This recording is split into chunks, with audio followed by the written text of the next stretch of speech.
The General Lee Viper, and last I left off, I basically spent the last couple of days just putting about 2 more coats of orange paint on the Viper body itself, and it's fully painted, and it's been so hot here in Oklahoma that I actually just took it outside and let the heat and the sun just bake the paint finish on there. So we're good and dry, and it was time to put on the decals, which are not decals, they are stickers, and they're, peel and stick.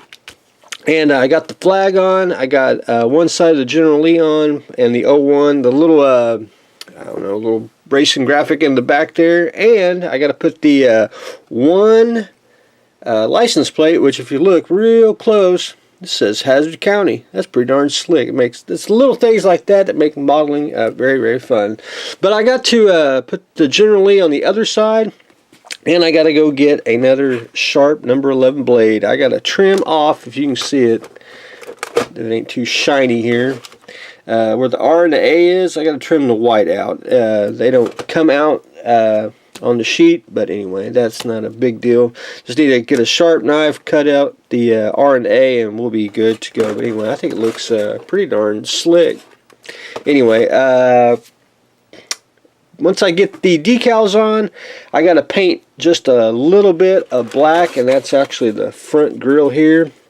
I think there's one on the back, but I got to look at the pictures again. I don't remember, but getting real close to at least finishing that up. But anyway, once I get the stickers on, and then I'm going to take Future and spray it, and that'll seal the decals on too, and everything should be good to go on that. Very fun project. I'm going to have to find the 1/25th scale version of the Viper and have one for the Ark itself to go with the other General Lee. I think that's just a pretty darn slick project. The Krokodil, and I have to thank Brother Bill. He said the gun looked like it was elevated too high, and it actually was. I think when I propped it up to get the barrel glued in, I think it slipped back, and so I had to break that back down, and we are re-glued and we are straight. So that's always a good thing. But anyway, I'm basically down to, I got to put just a couple more parts on. That's the, where was it? The hatch that goes right here, and the exhaust that goes in the back, and some of the hooks that go on the two in the front, two in the back. I think we'll be good to go on that, and then basically be ready for painting. So we're going to paint this the Daimler-Benz camo, which is basically a 3-tone camo with the little dots on it. But anyway, we'll get that very, very soon. So hopefully, I'm going to try to get it in primer probably tomorrow, and then I'll probably start painting. I think I'm going to do one at a time. I think it's just be easier, and then we can just focus on one tank instead of trying to do all three, because I think all three are going to be the same colors, but not the same camo, if that makes sense. But anyway, the Krokodil is taking shape. The Tiger, now again, I haven't painted nothing, but anyway, I got the metal barrel in, and I've never seen one of these metal barrels. This is actually the front. You could actually screw it on. It had a thread on it. That was kind of unique. I've never really never seen one like that, so that was a new one on me. But anyway, I have no idea. Well, that's the metal barrel that I got. I don't know who makes it. I'll say this. You actually, if you get an aftermarket part, you don't have to actually use it for the intended kit. I mean, you can use it for anything. This is actually a toy model with basically a 35th scale metal barrel that probably goes on a Tamiya kit, and that's you can use aftermarket for another kit, and it works out great. I had to saw it off, and I didn't know this, but the toy one actually has a metal rod in there to hold it up. So that was shocker for the old saw blade to run across it. But anyway, got that off. I'll put that in the parts box, probably good for something. And then I got that on, and I have to put one disclaimer. It's actually solid.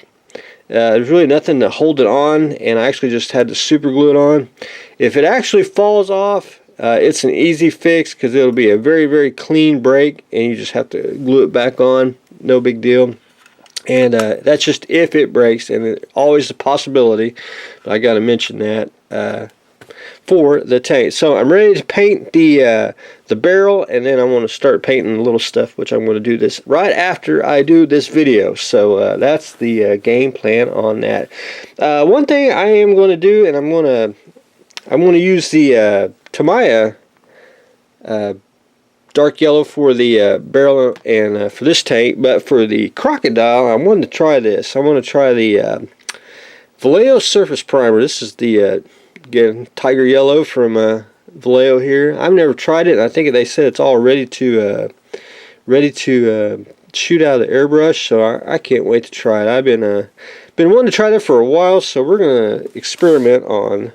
And people don't like me to say that. I'm going to experiment on your model. But anyway, this is just paint, so it ain't going to screw it up or anything of that nature. But anyway, looking forward to painting that. And if that works out better, I'll probably, if I like this color better, I'll probably use this more than I will the Tamiya one. But anyway, we'll see. That's what and I did get the decals in, so I need to, because I got to paint it, and I really need to put the decals on when I start doing the weathering. So anyway, there is the decals. I don't know who makes those. Model decal, easy decal for the modeler. So we'll try out whose brands this is. So we'll figure it out. Anyway, that's what I've got going today. I should have a shed update, but anyway, we are got the metal barrel on the Tiger. Krokodil is getting assembled, and we are putting the stickers on the General Lee Viper. So that's what I got going on today, so stay tuned for the next exciting episode.